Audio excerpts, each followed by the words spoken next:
Assalamu alaikum wa rahmatullahi wa barakatuh. My name is Muzid the Poet, and today I'm going to be reading you a poem that was inspired by a video that I saw, that I'll link in the description of the video, inshallah, that discussed how addicted we've become to our phones as a society and our constant need of stimulation and countermeasures we may be able to put in place to regulate our screen time.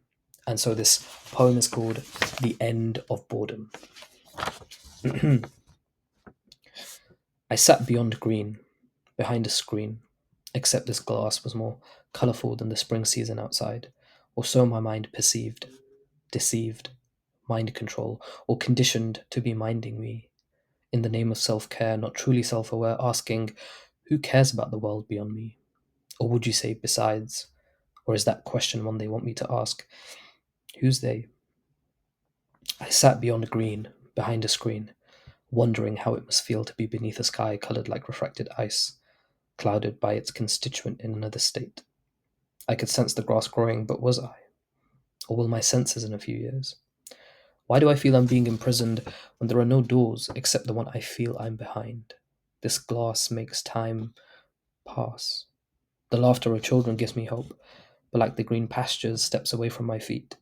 I only hear them from behind this glass, but what gives for me to beat it, break it, shatter through and live?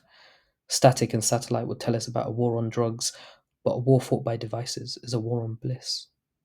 The sun feeds my face, the shadows lacing the seconds I'm wasting beyond green, behind a screen. We're not using drugs and yet we are fiends, on feeds, hits of greed whilst we starve, seen or be seen, to appear as though you're carved, space to breathe, but racing to be cramped up in a comment section, once comfort zones, now comfort is droning, without us knowing, or is it subjection, misconception? Why is it so hard to let go of what is in our hands? When comparative to our hearts, those online versions are weightless. Loneliness, boredom, our growth is waiting. How horrifying is the thought that we've been bought, paid into connecting but losing connection. The vices, devices, deceiving deception, itching to be updated, and yet we complain nothing changes.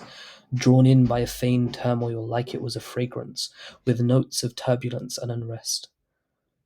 We lost our civility when we stopped trading with our hearts and are on the brink of giving away the present of our presence, echoes the past, but we're told not to pay mind to it. The irony of its invention to rise profits, once sold by saying, behold, the end of boredom. Thank you for listening.